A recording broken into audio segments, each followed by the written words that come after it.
Assalamualaikum warahmatullahi wabarakatuh. Bismillah walhamdulillah wassalatu wassalamu ala rasulillah wa ala alihi wa sahbihi wa mawalah.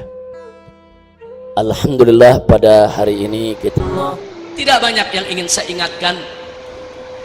Ada tuduhan dari kaum orientalis, ada tuduhan dari orang-orang yang tidak suka Islam, yaitu tentang kenapa Nabi kita hijrah dari Mekah ke Madinah.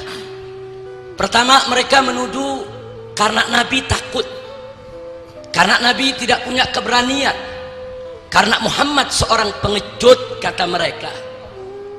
Ada lagi yang mengatakan karena Muhammad itu sebetulnya tidak sabar, tidak tegar, tidak mampu untuk menanggung segala beban dakwah yang begitu berat di kota Mekah.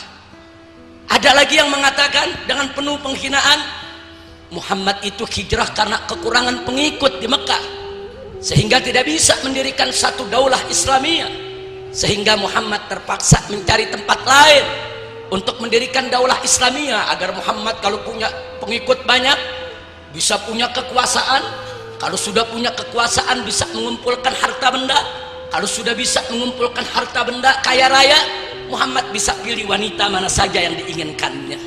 Dengan kata lain, mereka menuduh kalau Nabi kita hijrah hanya karena urusan tahta, harta, dan wanita.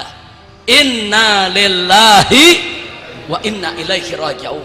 Ini semua fitnah, ini semua tuduhan keji yang dilontarkan oleh orang-orang kafir, yang kemudian mulai diikuti oleh sebagian orang-orang yang mengaku Islam, yang terpengaruh dengan pemikiran kaum orientalis. Saudara, singkat saja kita jawab, andai kata apa yang mereka katakan itu benar, pertama karena Nabi itu hijrah karena beliau tidak punya keberanian, karena beliau penakut, maka jawabnya jelas sekali. Saudara, kita buka lembaran dalam sejarah, ternyata dari mulai hijrah ke Habasyah sampai hijrah ke Madinah, Nabi tidak pernah mengutamakan dirinya daripada umatnya. Saudara, ketika umat Islam mendapatkan tekanan dari orang-orang kafir, Nabi meminta umat Islam yang lemah, yang dikhawatirkan akan iman dan akidahnya,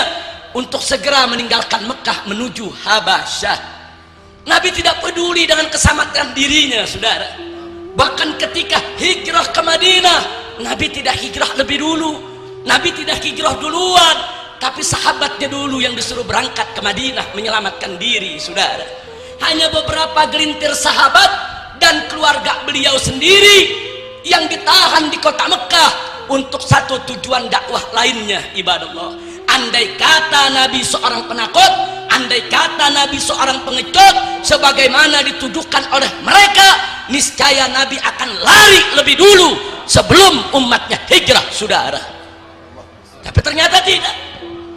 Kenapa Sayyidina Umar ibn Khattab radhiyallahu ta'ala anhu, kenapa Sayyidina Hamzah ibn Abdul Muttalib radhiyallahu ta'ala anhu, sahabat-sahabat Nabi yang gagah, yang ditakuti oleh orang-orang kafir, Nabi suruh berangkat duluan ke Madinah. Saudara, andai kata Nabi penakut, mestinya Hamzah dan Umar tidak disuruh berangkat ke Madinah dulu, mestinya jaga Nabi dulu, lindungi Nabi dulu kalau Nabi seorang penakut. Saudara, tapi Nabi tidak butuh dengan penjagaan Hamzah maupun Umar atau penjagaan manusia yang lainnya, karena Nabi sudah dilindungi oleh Allah. Beliau punya keberanian sajaah yang luar biasa. Maka itu sekali lagi kita catat, saudara, andai kata Nabi seorang penakut, tentu Sayyidina Hamzah, Sayyidina Umar nggak dikasih pergi. Hei Hamzah, hei Umar, lindungi aku dulu, jaga aku dulu, jangan sampai nanti aku dilukai oleh orang-orang kafir.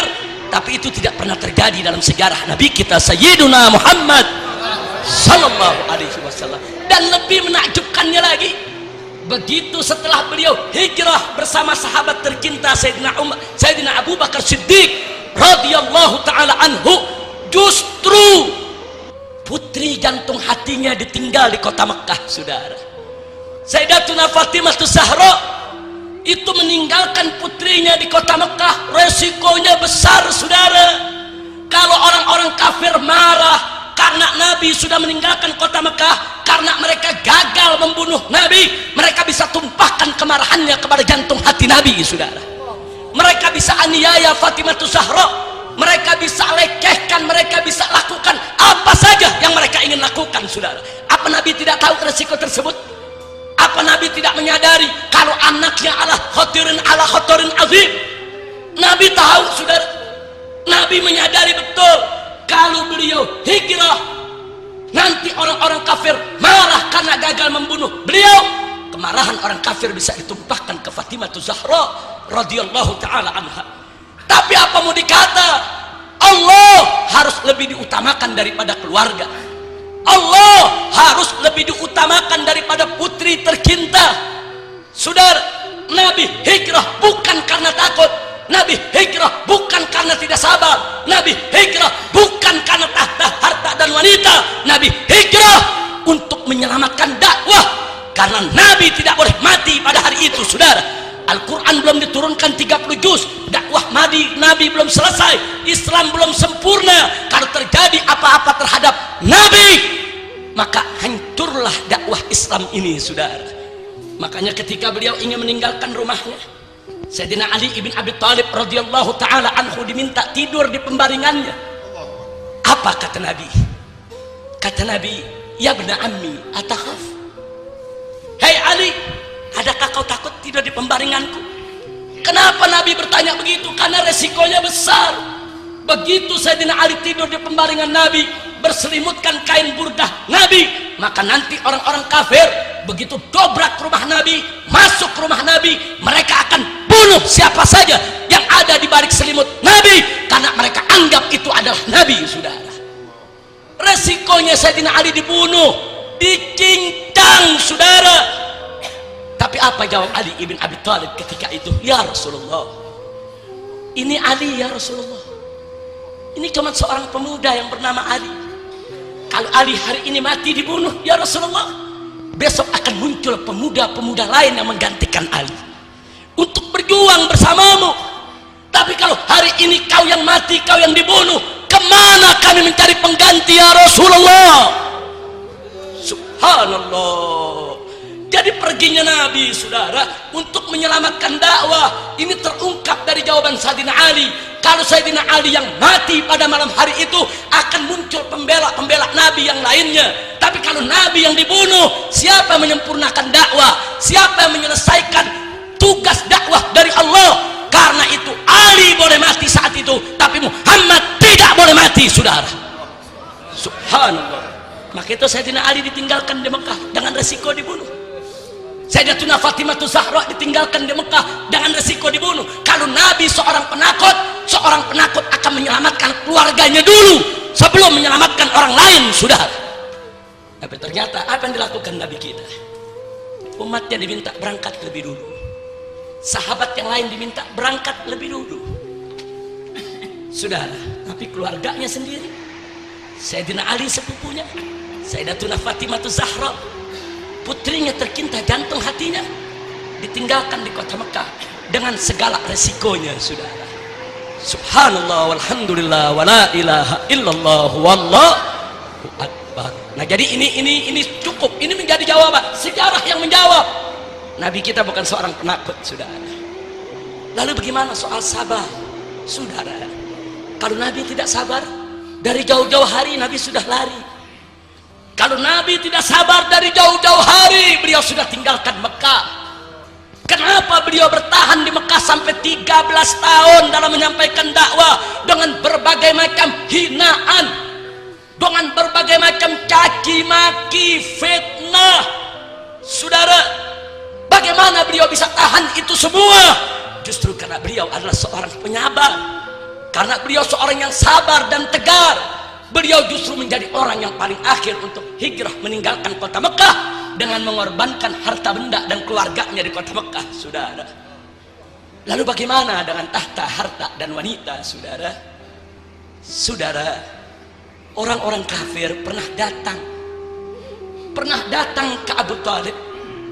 Bahkan orang-orang kafir Quraisy pernah mengutus Utbah ibn Rabi'ah, al-mulaqab bi Hakimi Quraisy. Umurnya ketika itu 80 tahun lebih, saudara. Utbah ibn Rabi'ah ini dianggap sesepuh Quraisy, orang Quraisy yang paling arif dan bijak, diutus untuk menemui Nabi, saudara. Apa dia katakan? Ya Muhammad, kalau kau punya pergerakan ini tujuannya agar kau ini mendapatkan harta, kami bangsa Quraisy akan kumpulkan harta kami serahkan kepada engkau supaya kau menjadi orang yang paling kaya di antara kami. Kalau tujuan kau punya pergerakan ini, kau ingin menjadi raja, kami bangsa Quraisy rela.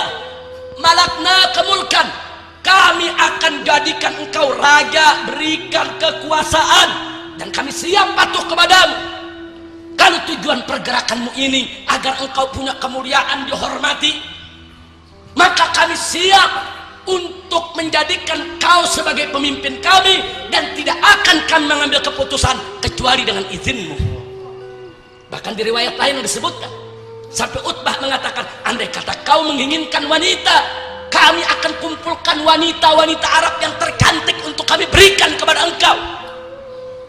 Andai kata kau menderita suatu penyakit yang kau sulit untuk mengobatinya, kami seluruh bangsa Quraisy akan mencari tabib yang terbaik.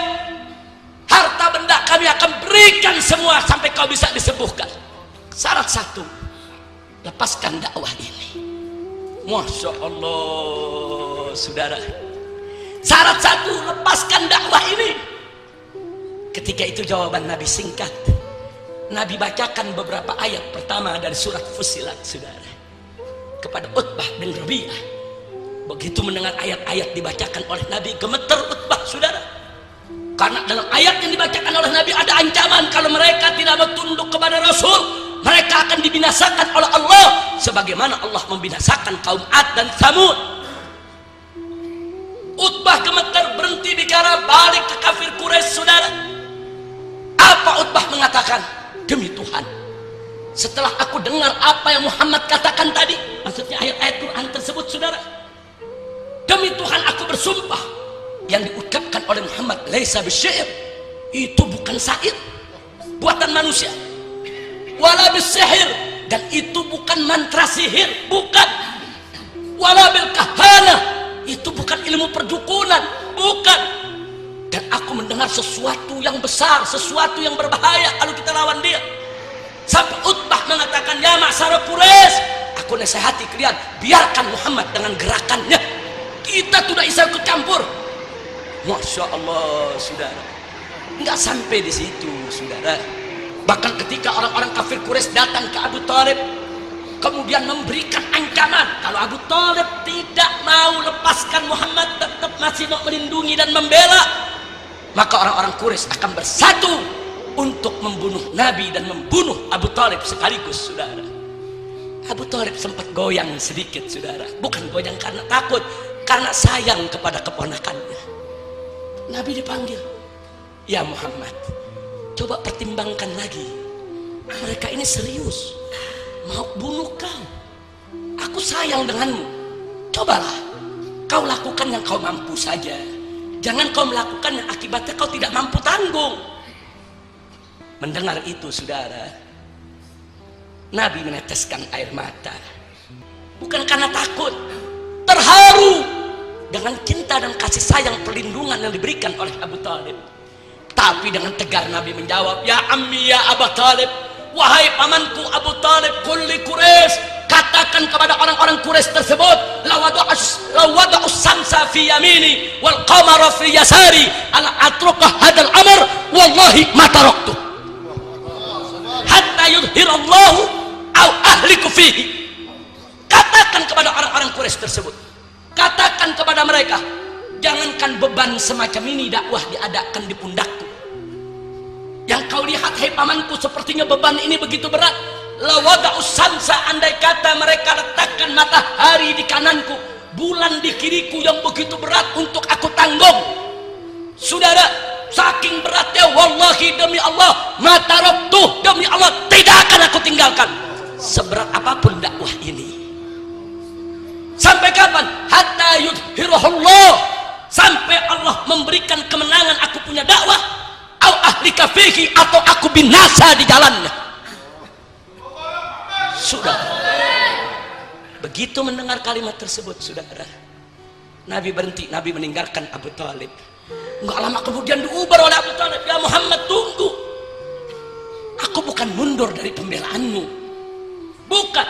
Tapi kalau memang kau mantap untuk terus memperjuangkan ini dengan segala resiko, aku pamanmu tetap akan membela dan melindungimu.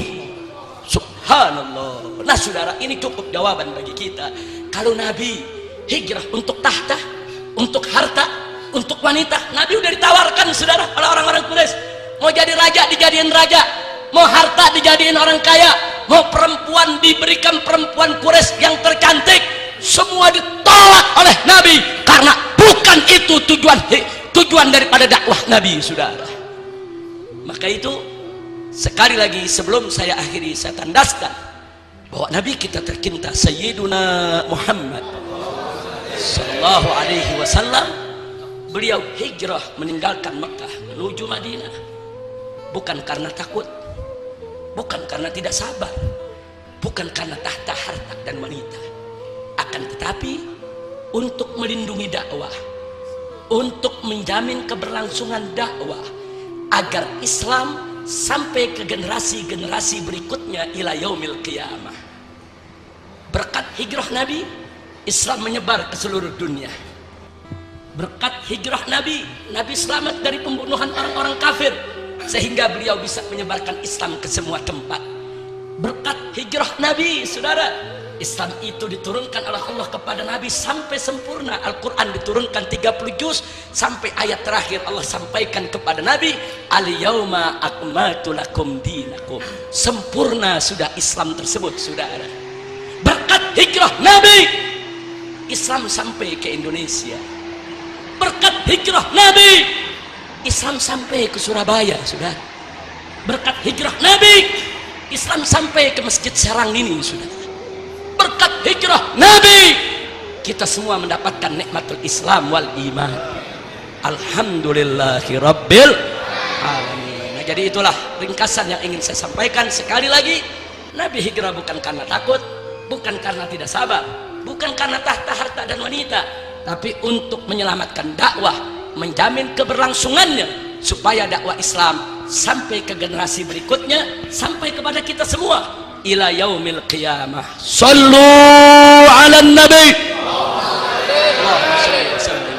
Nah, akhirnya sebagai penutup, saya ingatkan pesan Nabi dalam satu hadis. Beliau mengatakan, al muhajir man hajara ma nuhiya anhu. Sesungguhnya orang hijrah, muhajir sejati, saudara, adalah orang yang menjauhkan diri dari segala yang dilarang. Jadi kalau dulu Nabi hijrah dari Mekah ke Madinah, maka sekarang juga kita wajib hijrah. Tapi bukan hijrah dari Surabaya ke Jakarta atau Jakarta ke Surabaya, tapi hijrah minal maksiyah ila ta'ah, hijrah minal zulumati ila nur, hijrah minal haram ilal halal, hijrah minal batil ilal haq. Mudah-mudahan kita semua di tahun baru ini diampuni oleh Allah dosa-dosa kita di masa lalu, dosa kita di tahun yang sedang berjalan sebentar lagi selesai, dan kita di tahun baru sebentar lagi masuk dijadikan oleh Allah sebagai orang-orang yang solihin, mukhlisin, muhsinin, mu'minin, mujahidina fi sabili rabbil alamin, wa ila hadrati sayyidil mursalin bisirril fatihah. Alhamdulillahi rabbil alamin.